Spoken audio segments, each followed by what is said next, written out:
Karena kan setiap anggota OSIS kan punya tanggung jawabnya masing-masing Betul tuh, ya betul. kan, divisinya masing-masing. Jadi itu untuk menyatukan komunikasinya itu tuh perlu banget gitu, paling ribet gitu. Tantangan terbesar aku itu selama menjabat yaitu menjaga kompetensi. Leadership itu kan sama aja aku kan sebagai ketua OSIS. Tanggung jawab pun itu pasti ada dan itu tuh pasti tanggung jawab tuh nggak pernah jauh dari konsekuensinya. Mhm. Jadi semua harus diselesaikan gitu.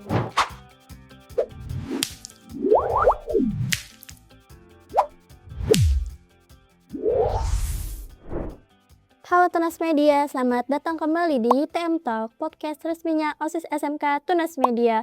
Tempat kita mengobrol, berbagi cerita, dan menumbuhkan inspirasi karena di sini dari Tunas kita tumbuh jadi karya hebat. Kembali lagi bersama saya Adifa Raya Safaira selaku host di podcast episode ketiga kali ini. Karena kalau di episode pertama kita sudah mengobrol bareng kepala sekolah tercinta, kali ini kita bakal ngobrol santai tapi seru bareng sosok yang jadi penggerak siswa di sekolah. Sosok yang sering kita lihat mondar-mandir, ngurus event, jadi penengah kalau ada masalah dan harus jadi siswa yang baik juga. Langsung saja kita sambut Ketua OSIS SMK Tunas Media, Kak Safira. Selamat datang, Kak.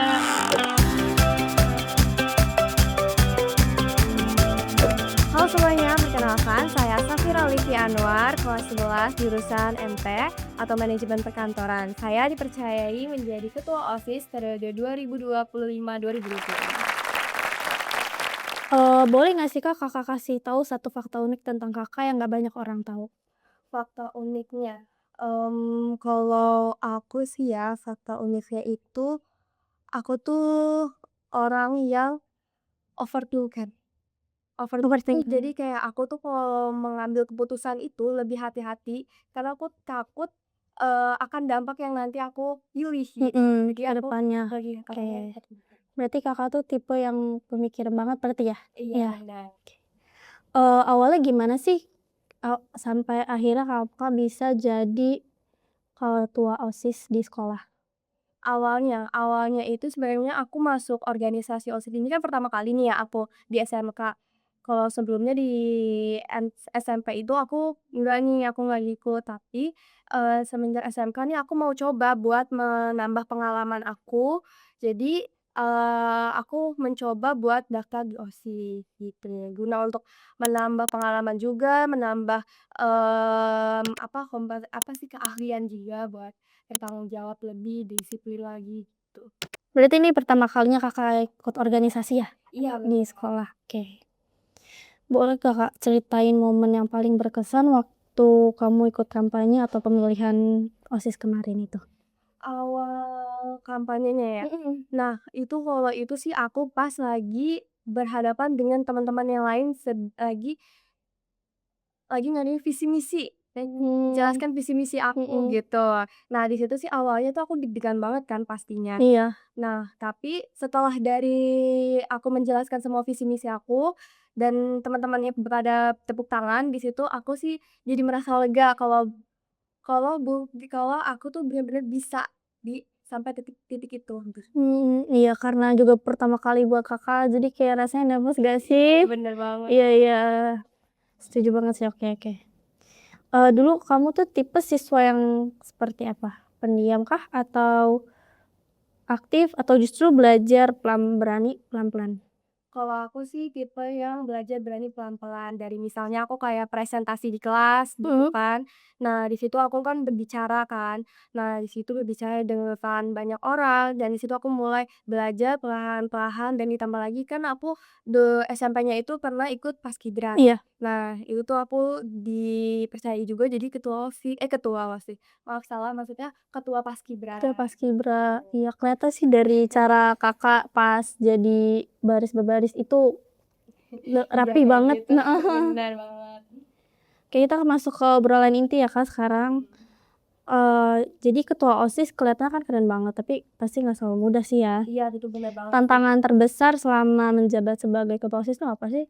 Tantangan terbesar aku itu selama menjabat, yaitu menjaga kompetensi. Awalnya itu emang gampang, tapi pas semenjak udah akhir-akhir ini tuh sulit banget buat menjaga sesama OSIS itu, buat kerjasamanya bareng Mhm. gitu, takutnya miskomunikasi dan lain sebagainya, dan apalagi di OSIS itu kan tanggung jawabnya tuh besar, dan Bener. juga harus bareng Mhm. gitu. Karena di OSIS juga nggak cuman satu angkatan aja ya? Iya Mhm. bener, itu kan ada kakak kelas juga, ada yang baru daftar juga. Mhm. Kalau pernah nggak sih kamu tuh berbeda pendapat sama anggota yang lain gitu? Oh, kalau itu sih sering banget, berbeda pendapat itu pasti, di setiap organisasi itu pasti. Jadi, aku mengambil jalan tengahnya di antara kalau misalnya ada, beda pendapat gitu. Dan gimana sih cara kamu menyelesaikan suatu konflik dalam tim keorganisasian itu? Kalau aku menyelesaikannya itu dengan secara langsung ya, karena kalau misalnya kayak dari virtual gitu, ya kan, itu tuh kurang dapet gitu. Kalau misalnya secara langsung kan bisa diselesaikan hari itu juga gitu, dengan cara tatap muka kayak gini Mhm. gitu kan. Nah, itu udah ketemu nih titiknya di Mhm. mata gitu, biar cepet nyelesainnya konflik itu sih, gitu. Emang komunikasi sih yang Iya itu. bener. Kakak pernah nggak sih ngerasain capek banget sampai pengen berhenti gitu jadi ketua OSIS atau bahkan ngundurin diri dari OSIS gitu? Aku pernah kalau itu, apalagi kan di sini aku kan kelas 11. Mhm. Nah, itu tuh jadwal juga jadwal pelajaran tuh makin banyak, Mhm. tambah lagi ada rapat Iya. OSIS gitu kan, apalagi belum ada lagi konflik lain dan sebagainya Iya. gitu. Di situ aku pernah pernah di titik kayak aku tuh lelah banget gitu kan, capek juga kan habis pulang sekolah, harus rapat gitu dan lain sebagainya, tugas belum selesai. Di situ aku sih tetap, apa ya, tetap bertahan aja sih lebihnya gitu. Karena emang udah tanggung jawab Iya kita juga, bener, udah tanggung jawab, jadi heeh. mau gimana pun itu udah konsekuensinya Mhm, betul, gitu. karena ini dari awal juga kita yang pilih gitu ya. Iya bener banget. Oke, gimana cara Kakak bagi waktu antara organisasi dan tugas sekolah? Kalau aku ya, berbagi waktunya itu aku milih antara yang memang harus dibuluin, Mhm. misalnya jadwal pelajaran dan organisasi. Nah itu tuh otomatis kan kalau kayak gitu aku, lebih ngedulin yang mana nih yang lebih penting dulu gitu kan. Jadi kalau misalnya masih bisa diselesaikan nanti, ya itu harus gitu. Tapi nantinya nggak yang Enggak yang beberapa nanti-nanti nanti-nanti beberapa sampai setelah hari udah, iya, apa namanya, udah kegiatan yang harusnya aku duluin itu, udah selesai selesai. aku Berarti langsung next ke yang iya, lain gitu ya? betul. Heeh.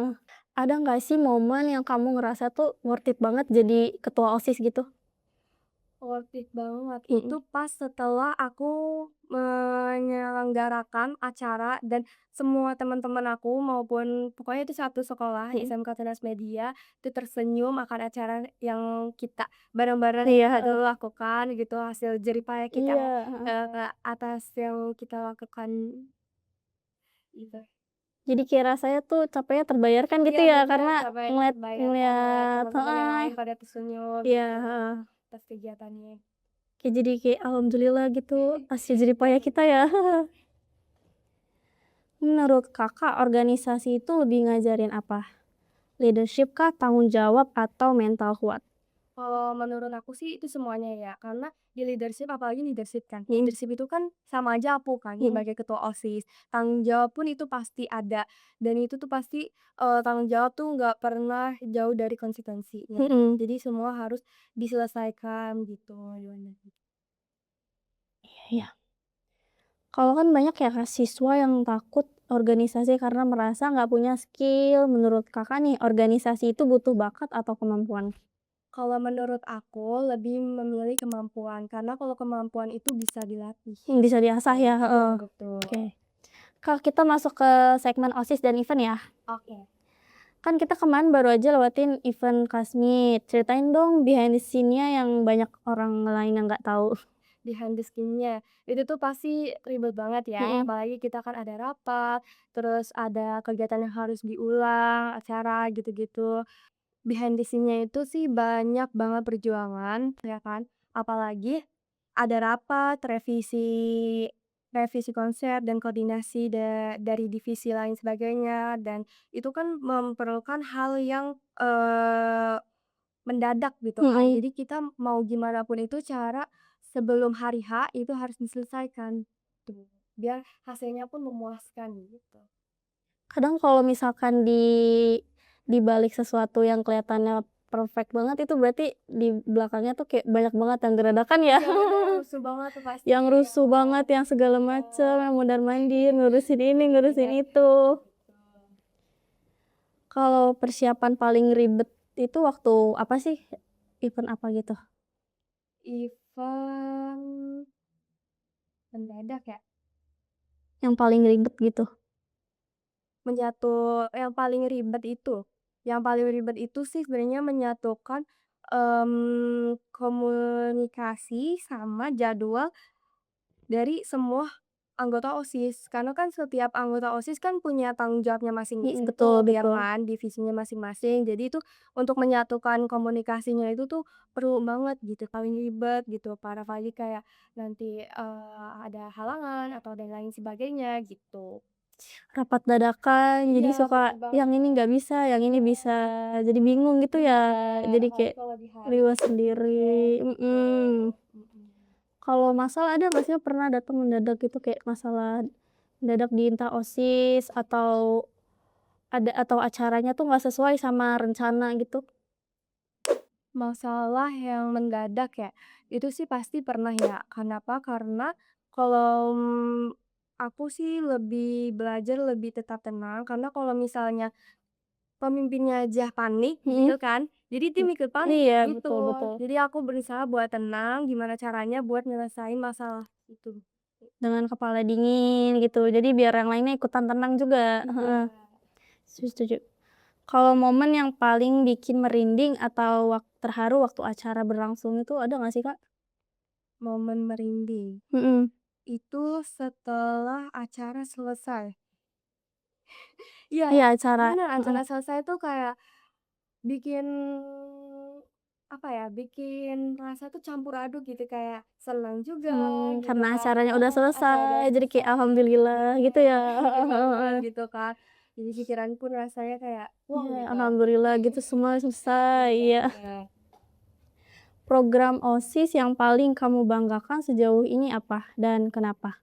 Program yang paling dibanggakan itu yaitu program yang di mana semua siswa SMK Tunas Gereja itu dilibatkan dan mereka merasa didengar. Karena dari situ, pengurus OSIS tuh menjadi wadah untuk semua, bukan jadi sebagai pengurus aja. Mhm mhm, iya iya. Kalau misalkan dikasih kesempatan buat bikin satu program impian tanpa batasan dana, Kak Safira mau bikin program apa itu? Aku ingin sih bikin event yang besar di mana kayak semua siswa itu dilibatkan dan di situ tuh lebih lebih ke skill dan motivasi. Jadi supaya, siswanya itu tuh nggak cuma senang, juga lebih berkembang gitu. Jadi kemampuannya diasah terus gitu ya? Bener, gitu sih. Dan apa sih mimpi terbesar Kak Safira untuk OSIS SMK Tunas Media ke depannya? Aku sih lebih memilih OSIS itu menjadi, tempat yang terbuka, yaitu jadi kayak transparan dan jadi kayak rumah kedua gitu buat aku. Oke, sekarang kita masuk ke segmen cepat jawab ya, Kak. Rapat pagi atau pulang sekolah? Pulang sekolah. Karena kalau pagi pasti kan bentrok sama Heeh, iya sih, jadwal betul sih, kerja betul. Iya, jadi kita harus mhm, dispen gitu, iya. MC acara atau jadi panitia di belakang layar? jadi MC acara. Kalau MC acara kan kita tinggal ngomong Heeh gitu kan di heeh. hadapan semua orang. Iya Kalau iya, misalnya heeh. jadi panitia tuh harus banyak gitu Mhm kan mhm. tanggung jawabnya, perlu ini, perlu Semuanya itu itu, gitu iya, heeh kan. heeh, setuju sih.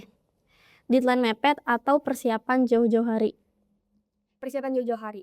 Karena kalau mepet kan pasti lebih panik gitu Mhm kan, mhm mhm, jadi desas-desus biar gitu. semuanya teratur Mhm. ya, heeh.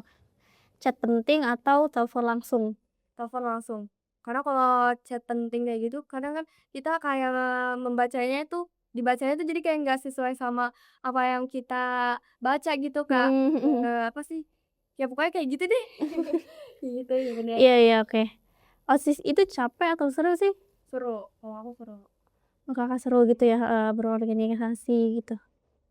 Satu kata untuk SMK Tunas Media? Satu kata itu solid mungkin. Solid solid Iya. banget emang ya kalau setuju sih aku. Kalau OSIS jadi film itu kira-kira judulnya apa sih? Judulnya Di Balik Layar Perjuangan. Asik, di Bener. balik layar perjuangan. Sekarang kita masuk ke segmen suara tunas. Kebetulan kita punya satu pertanyaan dari siswa nih. Kak, gimana sih caranya biar pede ngomong di depan umum? Aku tuh sering banget grogi. Ya seperti yang tadi aku bilang ya sebelumnya, aku kan dulu grogi juga Heeh. kan. Nah, tapi dari situ aku belajar buat, dari hal-hal yang kecil dulu gitu, kayak presentasi di kelas gitu, baru kita mulai meningkatkan kayak ngobrol di depan gitu, itu aja sih. Karena kalau dari hal-hal kecil juga kita mulai terbiasa. Iya, Jadi betul. kayak nggak, oke, udah biasa nih. Jadi ya udah tinggal praktekin aja. Bener, iya. Cara cara Kakak latihan tuh gimana sih biar nggak grogi lagi gitu? Cara latihannya itu ya, Mhm. cara latihannya itu kalau misalnya kita sering latihannya itu di kayak dari hal kecil, presentasi di depan kelas, terus udah mulai terbiasa gitu kan. Jadi kalau menurut aku sih jangan takut salah sih kalau di depan umum kayak gitu. Harus mulai berani aja udah yang penting lakuin aja udah pokoknya, heeh. Hal salah itu pasti udah apa ya, udah hal yang wajar kalau Mhm. salah tuh gitu. Karena masih belajar juga, Bener. iya. Tips sederhana nih, buat siswa yang mau mulai berani itu apa sih, Kak? Tips sederhana, itu kalian jangan pernah malu, lebih ke percaya diri aja sih. Kalau untuk kayak ngomong bicara di depan umum, kayak gitu-gitu. Tapi kadang kan ada juga ya, orang yang baru dipanggil namanya maju ke depan, itu kayak dia tuh udah grogi duluan gitu, kayak Iya udah benar. panik duluan, dipanggil gitu ya. Iya Jadi itu aku kayak juga nggak mau tiba-tiba gitu. gitu. Tapi gimana pun itu, kalau misalnya kita percaya, Mhm. percaya diri, itu pasti maupun itu salah atau benar itu sebenarnya udah hal yang wajar. Jadi mau apapun itu harus dicoba aja dulu gitu. Karena kalau misalkan nggak dicoba juga sampai kapan kita mau mau Bener. bisa gitu ya. Iya, bener banget itu pasti. Oke, setuju sih. Kalau kita pernah gagal atau nggak kepilih di organisasi itu harus gimana? Jangan langsung menyerah. Jadi gagal itu bagian dari proses. Jadi gimana itu pun, mungkin emang itu bukan waktunya, tapi mungkin di waktu yang akan mendatang kalian siapa tahu bisa menjadi kepilih Mhm mhm. gitu kan. Jadi harus mencoba juga itu salah satu. Karena gagal juga termasuk dari salah satu dari kesuksesan sih ya. Iya, betul banget. Nah, kalau Kakak bisa nih kembali ke diri Kakak sebelum jadi ketua OSIS, apa yang pengen Kak Safira bilang ke diri kamu waktu itu? Aku akan bilang jangan takut apa yang dinilai sama orang lain, terus saja untuk berkembang gitu aja sih. Oke, bagus nih salah satu motivasi buat kita semua. Dan kalau masa jabatan Kak Safira selesai nanti, Kakak pengen dikenang sebagai ketua OSIS yang seperti apa sih? Kalau aku sih pengen dikenang sebagai ketua OSIS yang mendengar dan peduli, itu aja sih. Peduli sama siswa-siswa Iya, yang sama lain siswa, gitu ya? gitu. Terakhir nih Kak, apa sih pesan Kak Safira buat siswa yang masih ragu buat aktif, takut gagal, atau merasa nggak cukup percaya diri?